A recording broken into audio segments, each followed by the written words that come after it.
The following portion of Daytime Tri-Cities is sponsored by AFI, your financial North Star.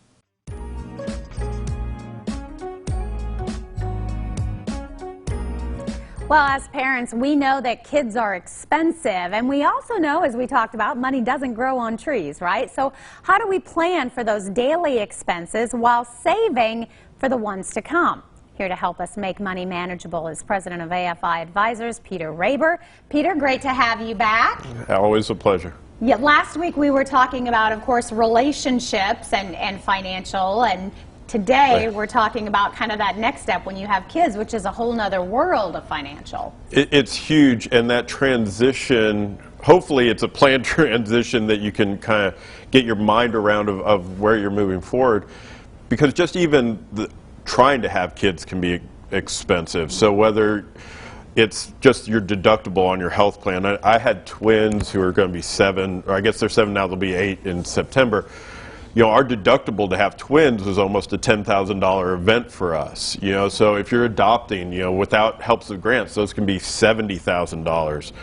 It's huge, just the fact of having kids. And then the stats vary and depends on what your kids are into, but to get a kid from birth to 18, the estimates are it's $270,000, $300,000 over the course of that time period. And it's just a massive amount of different expenses that come in across their lifetime.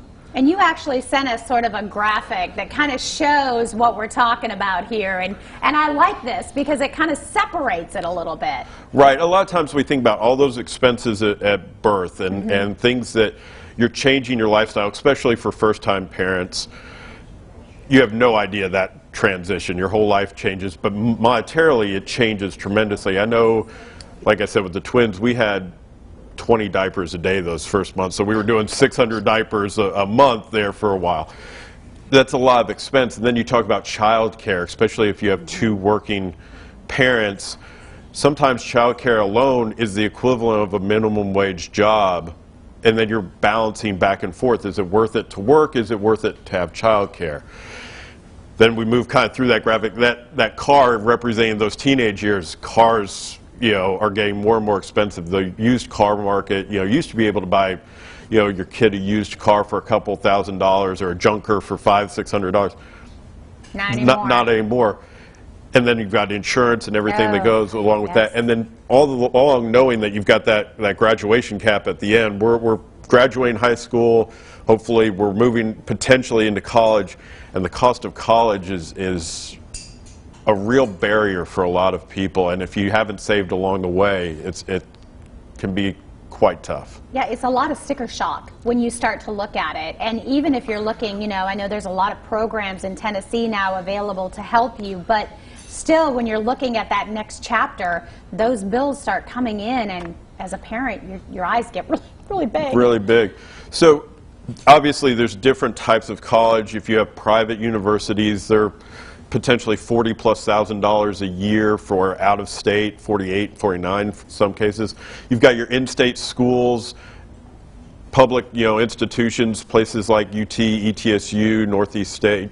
You know, Northeast State being on the community college here locally, and they all have different price tags that go along with them and different benefits to weigh back and forth. But there's ways to save for them so that when you do get that price tag, it's not as bad. So whether that's through a 529 plan, which allows you to save for college similar to how you would save for retirement, and it can really grow tax advantaged and make a huge difference.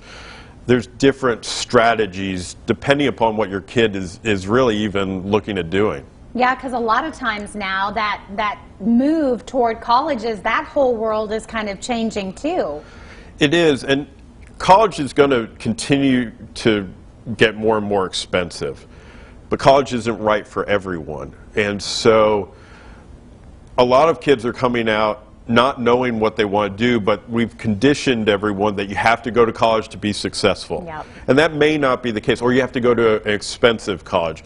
You can go through a community college, and a lot of times, as you were saying, with the Tennessee programs like Tennessee Promise, Tennessee Reconnect, community college can be free from a tuition standpoint. There's still books and lab fees and everything else, but some people want that college experience. Well, go down the road, or if you're down the road, come up here try to get that cost as low as it can so that you know what you're doing will be worth it in the end. Or a lot of times apprenticeship programs are really another way to go that, you know, big companies, Microsoft, Mercedes, they're doing apprenticeship programs, and they can be great. Yeah, a lot of good information as we navigate this world. Peter, great to have you on the show. Thanks for coming back. Thank you. Give everybody the information. If you have questions, you can always check out their website, afiadvisors.com. The preceding portion of Daytime Tri-Cities is sponsored by AFI, your financial North Star.